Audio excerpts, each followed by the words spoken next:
Okay, we should be able to start wrapping up this series of fuel pressure problem. This is a 1977 C20 Chevrolet truck. Somebody in their wisdom has unfortunately put a 454 in a 350 VIN number frame. However, I just want to take care of this fuel pressure problem first before I sell. Okay, so we know from previous videos that the problem was the fluid inside the fuel pressure gauge. When you get a fuel pressure gauge, you have to drain the fluid inside and then it'll work. Otherwise it'll be heat affected as the engine warms up. Second problem was the air filter was blocked, and just by coincidence, as the fuel pressure dropped on the fuel pressure gauge because of the fluid inside, it also had a up and down undulating rev range, so it went up and down with the revs. So that up and down was because of a blocked carburetor air filter. Thirdly, and this is what we're dealing with now, is there's air getting in between the tank and the fuel pump. So what I think that is, those metal lines there, one of them is the fuel line, that with the joint in it is the brakes. The other one is the fuel line, and I think that's blocked or got some rust in there. So for this experiment, we've got the fuel tank, and then that's coming down to this filter into this food grade transparent line, and it's going straight to the fuel pump. So in other words, for this experiment, we're just bypassing the metal fuel line, going with the plastic straight to the fuel pump. Okay, first of all we'll take care of the air filter. Okay, well, this is from Super Cheap Auto. It only cost about $27. Look, I looked on eBay, I looked on Amazon, and they were like $50, $60, $70. This was only $27 from Super Cheap Auto, so well done, Super Cheap Auto.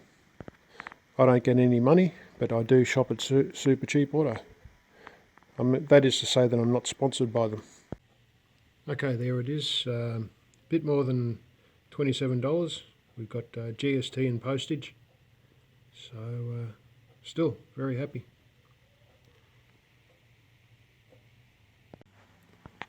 Okay, there we have it. So the fuel pressure gauge is now working, and we've got an air filter.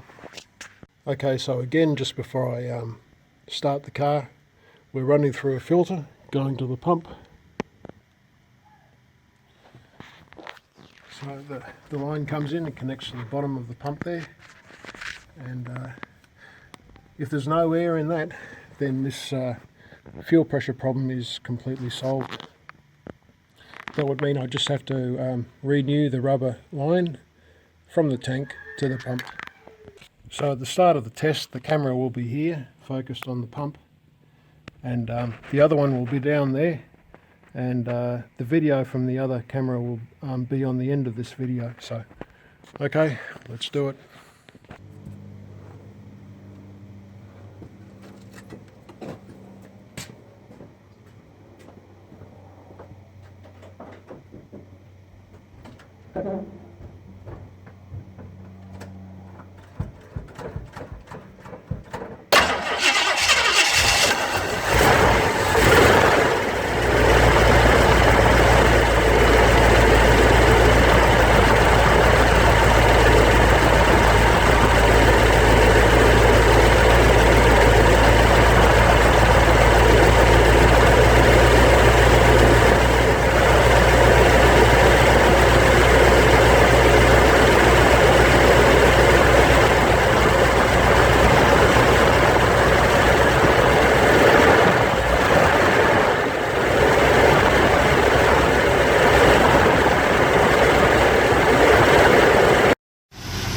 Okay, we've been idling for about 5 minutes now, and I'll just show you the first thing that appears when we've got this air coming into the fuel line. It's a little air pocket forming at the fuel pump, so I'll just show that now.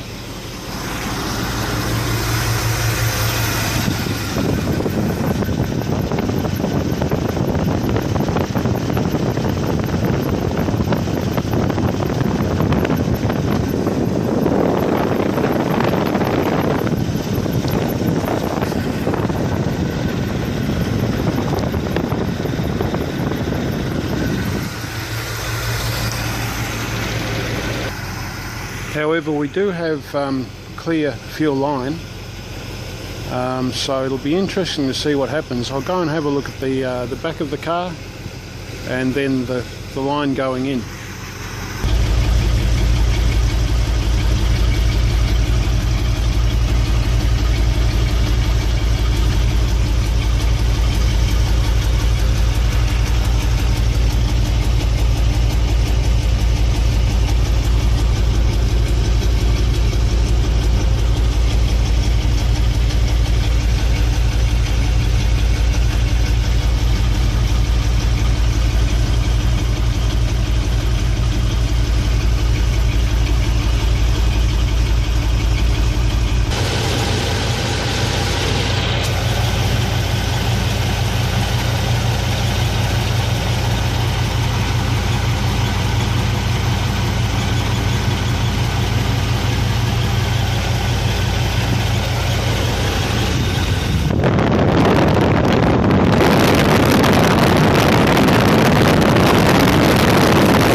If you're under a car that's running, just be very careful of the fan belt. This has got the old, beg your pardon, the fan itself, the cooling fan. Also, just make sure of anything hot like the exhaust pipe that you don't touch it, and make sure it's in park, the brakes on. The wheels are chocked, the rear wheels are chocked on this vehicle too. Okay, so this video will be on the front of this entire video, and the tests, or the camera under the front and the back, will be added on to the back of this video. So with this video I'll keep you updated, and if you're interested you can watch the rest.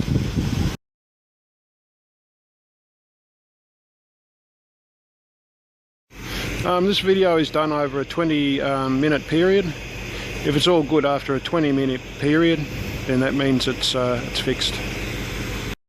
Almost immediately on startup, I did realise straight away that the car was running much better. Usually takes a while for it to idle on its own. However, this is a cold day, or cool day, and it only took less than a minute for it to idle by itself, so that's a huge improvement. The engine seems very healthy, so that's a good start. So once again, just to be clear, all we're doing is bypassing the metal fuel line that runs from the pump to the tank, and that's made a big difference so far. I just hope that no air develops or no air runs through the line like the previous test, and I'll call it a fix. Before it's too late, I'd just like to point out that this is the old air filter, and you can see there that it was clogged just down in there.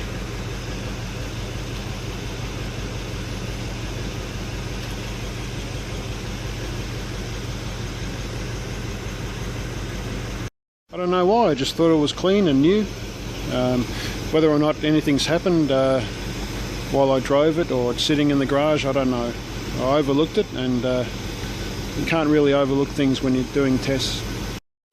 Okay, well unfortunately it looks like, to me, it's appearing as if the fuel tank isn't supplying enough fuel to the line. I'll point that out now.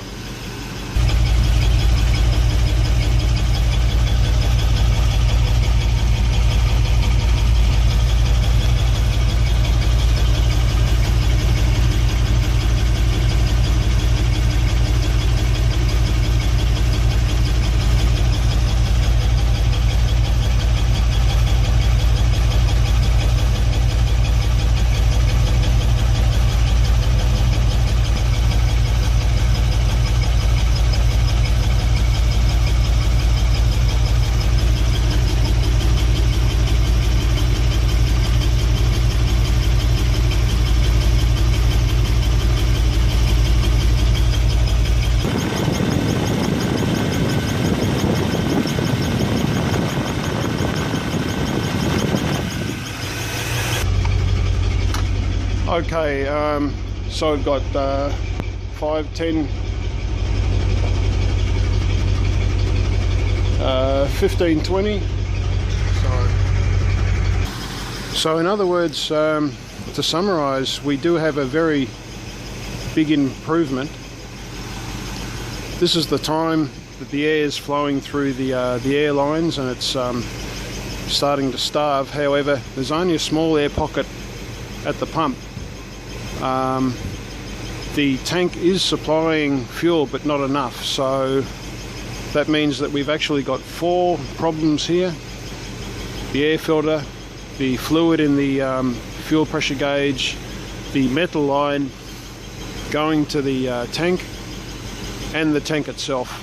So yeah, there's a lot of problems here, but we've got 3 of them fixed.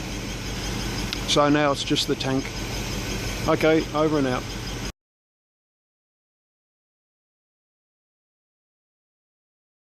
And that's actually both tanks. I think the left-hand side tank is worse than this side. So, okay, before I shut it down, I'll just film the air pocket at the pump and the tank, and that'll be it.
One thing to consider is this is a 350 engine VIN number truck, and you know, I know it's pretty far-fetched. It should be able to supply, especially at idle, a 454. But I'm just wondering if those gauges are meant for the gauge of the line is meant for a 350 and not a 454. And I'm just hoping that after I drop the tanks that there'll be enough fuel supply.